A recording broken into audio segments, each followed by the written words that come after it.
Assalamualaikum warahmatullahi wabarakatuh. Waalaikumsalam warahmatullahi wabarakatuh. Alhamdulillahirabbil alamin wa bihi nasta'inu ala umuri dunya waddin. Wassalatu wassalamu ala asyrafil anbiya'i wal mursalin Sayyidina wa maulana Muhammadin sallallahu alaihi wasallam wa ala alihi wa ashabihi ajma'in, amma ba'du. Qala Allah ta'ala bismillahirrahmanirrahim, yarfa'illahu alladhina amanu minkum walladhina utul ilma darajat. Wa qala Nabi sallallahu alaihi wasallam, man yuridillahu bihi khairan yufaqihu fiddin. Shadaqallahul azim wa sadaqa rasuluhul habibul karim wa nahnu ala dhalika minasyahidina wasyakirin walhamdulillahi rabbil alamin. Yang mulia dan sama-sama kita muliakan guru kita, orang tua kita, Fadilatul Kiai Zaizan Zainuddin, manta'anallahu bikulli hayatin. Amin. Mudah-mudahan Allah tambahkan kesehatannya, kemuliaannya, amin ya rabbal alamin. Juga guru-guru kita, Bapak Ustaz Rasul Anwar. Sekarang udah jadi Habib atau masih? SPDI kan? Sudah pernah 2 istri. Ya, habis lebaran biasanya ada laptop baru gitu. Ada aja emang. Iya. Kemarin Habib Al-Buaisi gitu. Gus. Apa gitu. Gus. Alhamdulillah Ustaz Syahudi, Bapak Ustaz Samin Zulkarnain, juga para asatidz yang lainnya yang tidak bisa saya sebutkan satu persatu.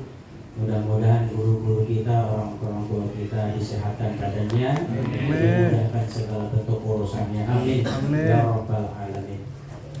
Juga terutama yang sama-sama kita muliakan Sohibul Bait, keluarga besar almarhum Bapak Haji Ma'is keluarga, ada Bapak Musri, ada Pak Muhis, juga ada Bapak Komandan Nisan, serta Ibu Haji dan beserta para keluarga yang dirahmati oleh Allah Subhanahu wa Ta'ala. Puji serta syukur mari sama kita haturkan kepada Allah Subhanahu wa Ta'ala. Alhamdulillah, dalam kesempatan yang mulia ini, di awal pekan bulan Dzulqa'dah, kita masih diberikan kekuatan, kesehatan oleh Allah untuk sama-sama duduk di tempat yang mulia, mengulangi kebersamaan kita, kemudian menuntaskan azam kita di bulan Sya'ban kemarin, bahwa dengan azam senantiasa Allah masih panjangkan umur kita dan kita masih diberikan kesempatan untuk bisa kumpul, dan juga mudah-mudahan kumpulnya kita menjadi penyebab turunnya rahmat Allah Subhanahu wa Ta'ala. Sholawat beserta salam mudah-mudahan Allah senantiasa sampaikan rahmatnya, Allah curahkan kasih sayangnya kepada Nabi yang mulia, Nabi Yuna Muhammad sallallahu alaihi wasallam. Semoga rahmatnya Allah, kasih sayangnya Allah juga tercurah kepada para keluarganya, para sahabatnya, tabi'in tabi'atnya, terkhusus kita selaku umatnya. Mudah-mudahan kelak nanti di yaumil qiyamah kita sama-sama mendapatkan syafaatnya. Amin ya rabbal alamin. Hadirin jamaah Majelis Ta'lim Fathul Mu'in yang dirahmati oleh Allah Subhanahu wa Ta'ala, tentunya sebelum memulai muqaddimah kalimah per kalimah, saya pribadi beserta menyertai para dewan guru mengucapkan minal aidin wal faizin taqabbalallahu minna wa minkum taqabbal ya karim. Karena ini pertemuan kita pertama kali semenjak kita ditinggalkan bulan Ramadan, atau selama 3 bulan kita berpisah gitu. Hanya yang menghubungkan kita lewat grup WA. Alhamdulillah ya Rabbi. Jadi bukti grup WA adanya komen itu menandakan bahwasannya kita masih hidup gitu ya. Jadi paling tidak sebulan sekali harus ada komen, like, and share. Kalau kata Kang Azam channel gitu ya. Maka dari itu kalimat taqabbalallahu minna wa minkum taqabbal ya karim minal aidina wal faizin, sekalipun memang momentumnya sudah lama berlalu, tapi itu sebagai bentuk harapan dan doa bahwa selama 1 bulan kemarin di bulan Ramadan, harapannya mudah-mudahan ibadah kita diterima Allah Subhanahu wa taala. Juga kalimat minal aidina wal faizin sebagai bentuk harapan supaya kita kembali kepada hal fitrah, kembali menang melawan hawa nafsu. Maka dari itu minal aidina wal faizin, sepeninggal bulan Ramadan jangan-jangan kita malah kembali kepada setelan pabrik. Biasa sepertiga malam kita masih melek makan sahur, nah ini sepertiga malam masih merem aja. Jangan-jangan minal aidin adalah semoga kita kembali dilepas bulan Ramadan malah kembali kepada setelan awal gitu ya. Di antaranya ketemu Quran, sekarang ketemu WA gitu ya. Yang alhamdulillah kalau Ramadan 1 kali khatam Quran, di luar Ramadan kita 1 kali khatam 1 grup 1 hari kan gitu. Nah itu malah kita kembali kepada setelan awal. Kalau di Ramadan kita mampu bersedekah apa yang Allah perintahkan, apa yang kita miliki dengan harapan dilipat gandakan, apakah itu dilanjutkan di luar bulan Ramadan. Maka dari itu minal aidin wal faizin, orang-orang yang kembali dan menang, atau bisa jadi kita sama sekali gak menang gitu loh. Dalam artian gak menang karena memang kita berharap buru-buru ditinggal dan lepas dari Ramadan. Jadi menang karena diborgol di bulan Ramadan, gak boleh mabuk, gak boleh judi, gak boleh makan, gak boleh ngopi. Lepas bulan Ramadan udah kayak macan lepas, wah apa jadi habak. Nah, itu sebagai bentuk balas dendam kita mungkin karena 1 bulan Ramadan kita diborgol dan kita di Kopi siang, Maka dari itu kalimat minal aidin wal faizin kita kembalikan kepada makna awal di bulan Syawal kemarin atau bulan Dzulqa'dah adalah garis start awal. Dzulqa'dah ini adalah garis awal di mana kita mengawali hasil ibadah kita selama 1 bulan kemarin. Ibaratnya 1 bulan kemarin itu adalah bentuk latihan pemanasan. Ibaratnya kalau mau ngegambus itu latihan dulu. Nggak tiba-tiba ujuk-ujuk pentas gitu ya. Nanti kan selek di panggung gitu. Ya MC-nya keceplak nanti. Maka butuh pemanasan supaya pentasnya itu tidak ada kesalahan, tidak ada rasa gugup dan atau demam panggung. Warming up. Nah, warming up bahasanya. Warming up, follow up. Lama-lama mangap. Maka pemanasan kemarin itu dianggap sukses. Kenapa? Karena dirangsang oleh lipatan ganda pahala. Kita mau sodako, rame orang sodako. Sampai gak ada wadah mau kemana lagi sodako gitu. Ke masjid penuh orang mau sodako. Tapi coba di luar Ramadan, surut. Karena memang tadi pancingannya hanya di bulan Ramadan. Nah, kebaikan-kebaikan itu kira-kira bakal dilanjutkan atau tidak di luar Ramadan. Karena memang keberlanjutan kita. Jadi kalau bahasa pemerintahan dari Jokowi ke Pak Prabowo kan apa sih? Keberlanjutan namanya katanya kan gitu. Teruskan. Diteruskan. Nanti keberlanjutan itu sesuatu yang sudah pernah kita tanam, maka kita rawat setelah Ramadan. Kalau memang 1 kali khatam Al-Quran 1 kali sebulan, maka paling tidak kita bisa ketemu Quran. Kapan? Ya setiap malam Jumat sekali, walau kana Yasin gitu ya, atau pada subuh walau kana Waqiah, atau maghrib walau kana kuliah dan kulhu gitu ya, duhur kuliah dan kulhu lagi gitu. Alhamdulillah. Jadi macetnya di situ-situ aja. Maka dari itu keberlanjutan ini distimror, keberlanjutan dan kemudian juga ditinggal bulan Ramadan adalah bentuk ibtidaul khair. Ditinggal bulan Ramadan adalah bukan segala puncak akhir ibadah kita, tapi malah itu di mana kita diuji awal mula ibadah kita mengarungi 11 bulan yang akan datang. Maka dari itu dari majelis yang mulia ini kita teringat dari kitab Wasiatul Mustafa yang mana Rasul membukukan dalam satu wasiatnya, dibukukan oleh para ulama. Itu berwasiat kepada Sayyidina Ali, ya Ali, idza madha arba'una sabahan, atau idza madha 'alal mu'minina arba'una sabahan. Apabila telah terlewat bagi orang mukmin atau atas orang yang beriman arba'una sobahan 40 hari, 40 pagi, 40 siang dan malam kasarnya. Walam yujalisil ulama, dan 40 hari itu sama sekali nggak pernah duduk bersama ulama gitu. Apa yang terjadi? Kosa qalbuhu, maka nanti bakal keras hatinya. Maka terhitung dari Ramadan sampai malam hari ini mudah-mudahan gak hitung 40 hari kan gitu ya. Wajah surah alal kabair, kalau udah keras hatinya, kata Nabi kepada Sayyidina Ali gimana? Kalau udah keras hatinya wajah surah alal kabair, maka nanti berani frontal untuk melakoni ibadah, untuk melakoni maksiat-maksiat terbesar. Itu kenapa? Karena udah keras hatinya. Kalau udah keras sulit. Kosa qalbuhu. Makanya kalau kosa qalbuhu dari ujung rambut sampai ujung telapak kaki akan malas dipakai untuk ibadah. Maka fungsi hati itu ada di tengah, ke bawah, sejengkal ke bawah. Nanti masuk kepada ranah kemaluan, naik ke atas masuknya ranah kepada pemikiran. Maka dalam Al-Quran yang dibahas banyaknya adalah ayat-ayat la'allakum tatafakkarun, la'allakum ta'qilun, wallahu sami'un alim. Yang lebih banyak dibahas adalah bagaimana kita mengarungi ilmu pengetahuan untuk menunjang ibadah kita. Akan menjadi nonsen, nol di hadapan Allah kalau kita ibadah tapi tanpa menggunakan ilmu.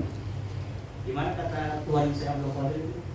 Man amila bil ghairi ilmin a'maluhu mardudatun. Siapa yang beramal satu amalan, apakah dia sodako, apakah dia sholat, apakah wajib sunnah, umroh maupun haji, bila ilmin, gak pakai ilmu, a'maluhu, itu amalannya mardudatun, akan tertolak. Latuk balu, gak diterima proposalnya.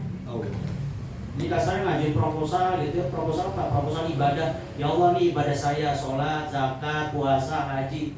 Kata Allah, nih saya balikin. Kenapa? Bila ilmin, gak pakai ilmu. Makanya kita mas seminggu sekali ada ilmunya. Alhamdulillah. Walau karena baca-baca ruku, perukunan sholat, dan kesifatus saja kita diatur dan ditalkin oleh guru-guru kita tentang tata cara wudu, tata cara sholat yang baik dan benar. Gak usah kita pengen ngaji tasawuf, gak usah pengen ngaji Abdullah Sakandari yang kajian kita bikin. Wah, kejauhan. Kalau udah kejauhan, kita nanti malas ngebahas wudunya. Kenapa bahasanya? Saya ngaji udah jauh. Tasawuf.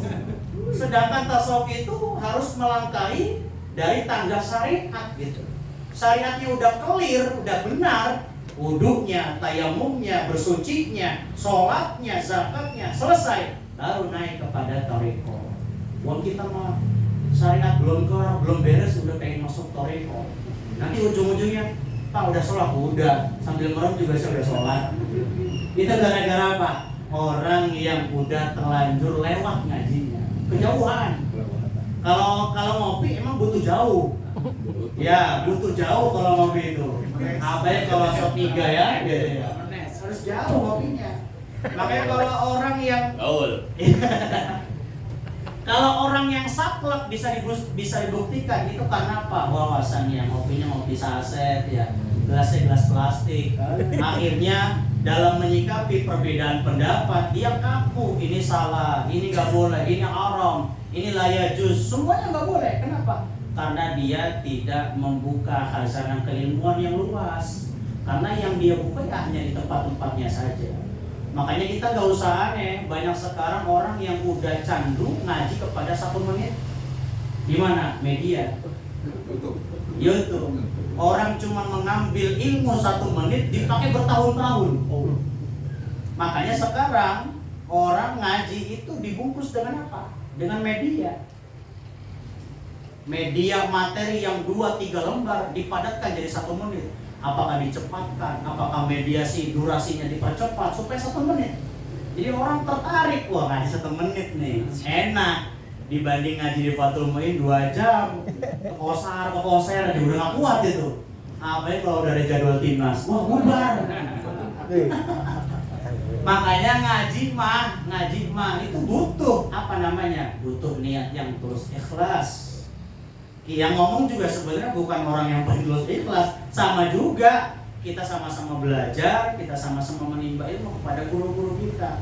Bahwa di mana guru kita juga pasti punya guru, gurunya punya guru. Kita bersama kepada guru kita bersama kepada gurunya. Sampai kepada siapa? Sampai kepada Rasulullah Shallallahu Alaihi Wasallam. Maka dari itu kita patuh kepada guru kita mengajarkan ilmu kepada kita. Itu bukti bahwa ilmu kita akan bermanfaat dan dipakai untuk ibadah kepada Allah Subhanahu wa Ta'ala. Maka ngaji itu penting di era gempuran TikTok dan velocity zaman sekarang gitu ya. Dikit-dikit velocity, dikit-dikit apalagi nggak ada beras goyang bor. Itu karena apa? Karena tidak yakin besok akan diberikan rezeki oleh Allah. Makanya itu lantaran apa? Tidak dibekali ilmu. Kata orang yang punya ilmu, Ustaz, sekarang mah orang harus meninggikan adab daripada ilmu. Justru orang punya adab itu dari mana awalnya? Ilmu dulu. Belajar apa? Belajar apa? Apa kitabnya? Taisirul Khalaq, Wasoya, Talimut Ta'lim, belajar dulu. Baru udah punya ilmunya, akhlak berjalan. Maka kalau udah ada ilmu dan akhlak, baru akhlak yang dikedepankan. Jangan ilmu nggak punya ngomong adab duluan ilmu, Ustaz. Iya, jangan sampai kita terkecoh dari apa ucapan iblis. Emang iblis nggak hafal Quran? Hafal Quran. Dalam Wasiatul Mustafa juga sama disebutkan. Iblis itu membisiki manusia dengan kalimat-kalimat Allah. Apa kata iblis? Innallaha ghafurur rahim. Hafal kok. Iblis itu ahlul ibad, ahlul ilmi, ahli ibadah dan juga ahlul ilmi. Ulama juga. Cuman karena kesalahannya satu gitu loh. Diusir dari sini. Makanya iblis malam innallaha ghafurur rahim, udah mabuk lagi. Besok subuh berjamaah juga Allah Maha Pengampun, Maha Penyayang. Kalau umurnya nyampe, kalau kagak. Nah, makanya itu bisikan-bisikan itu di mana kita terperanjatnya? Karena ayat-ayat Allah didengungkan dalam telinga kita. Maka untuk mengkontrol itu semua, di mana kita dapat? Di pengajian. Panca indera kita dijaga, mulai telinga, mulai mata, kemudian hirupan hidung sampai kepada lisan kita itu dijaga. Maka dari panca indera yang ada di muka yang tidak berdosa mana? Hembusan hidung. Makanya hembusan hidung itu penting buat kita kumpul di majelis. Bisa jadi kalau kita kumpul, kita bisa menghirup satu hirupan udara yang dihirup oleh guru kita. Yang guru kita menghirup udaranya dari guru kita. Terus begitu. Dan itu namanya silsilatul asanid yang nggak kita dapat di mana. Dan nggak didapat dengan kuota. Dapat di mana? Di majelis.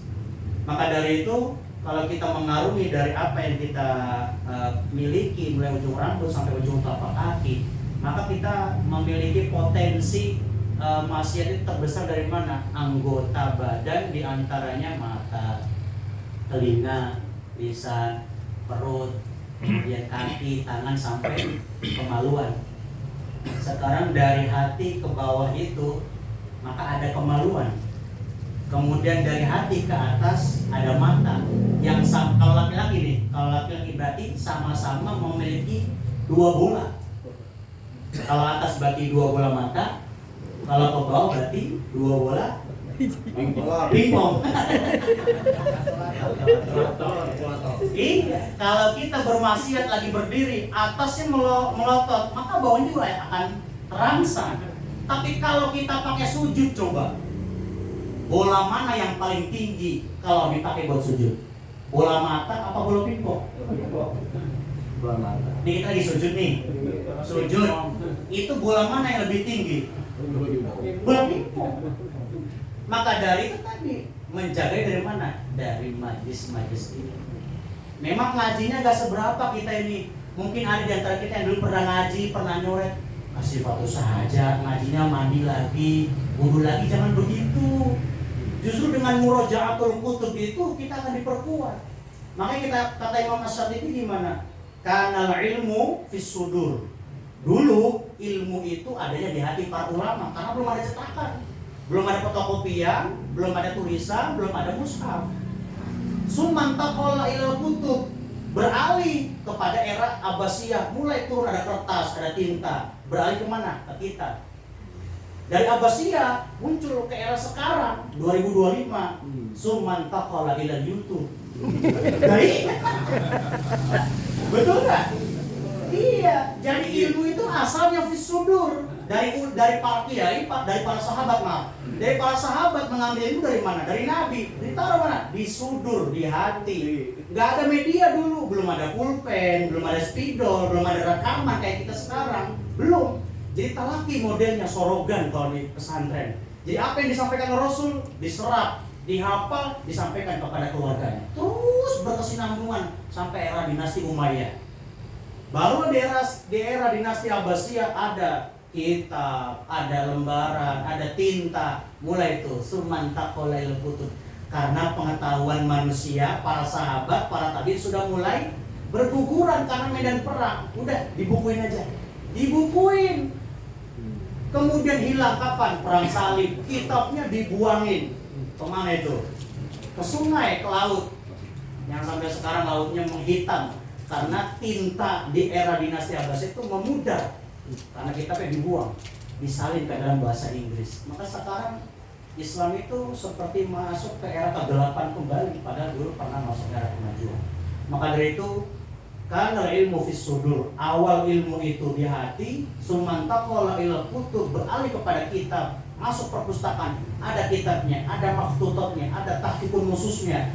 Sumantaqala ila YouTube, sekarang orang candu malah kepada YouTube-nya. Maka sekarang ngaji banyak di antara kita yang sudah berkiblat kepada media-media tanpa pernah mau bertanyakan langsung kepada guru-guru kita. Padahal di ayat tersebut fas'alu ahla dzikri in kuntum la ta'lamun. Ada juga yang nakal, Ustaz, kenapa bukan fas'alu ahlal ilmi in kuntum la ta'lamun? Bukan, kan ayatnya fas'alu ahla dzikri, katanya ahli dzikir. Kita nanya sama orang ahli wirid. Itu jauh lagi, kenapa? Karena utak-atik orang enggak bersumber kepada tafsir dan takwil yang diinginkan oleh para alim ulama. Padahal fas'alu ahla dzikir berarti ahlul ilmi wa ahlul ibadah. Maka dari itu kita berharap keselamatan kepada Allah Subhanahu wa taala di injury time kita adanya di penghujung akhir, di mana ilmu sudah mulai pudar, urat kemaluan sudah mulai pada putus, maksiat sudah mulai terumbar, kerajinan dan ketaatan sudah mulai menepi. Maka dari itu kita meminjam ucapan-ucapan para guru, kalau ada suatu ketaatan maka share, maka sampaikan, maka sebarkan. Tapi kalau yang hoax, entar dulu, saring kemudian sharing. Jadi kalau ada majelis foto share, majelis foto share. Kenapa? Untuk mengimbangi yang ada di media sosial yang kemana-mana kita melihatnya bugilan semua. Kenapa? Karena urat kemaluan sudah mulai putus. Karena orang bermaksiat sudah tidak punya urat kemaluan. Nah kita yang taat jangan diem-diem baik, harus berperang, berjihad dengan media sosial kita. Maka mudah-mudahan di mukadimah pengajian kita ini senantiasa kita dinaungi rahmat Allah Subhanahu wa taala, juga keluarga besar almarhum Bapak Haji Main senantiasa dikuatkan, diberikan kesabaran dan kuasa rezeki oleh Allah Subhanahu wa taala. Itu saja hadirin yang bisa saya ketengahkan. Allah muwaffiq lakum terus. Wassalamualaikum warahmatullahi wabarakatuh.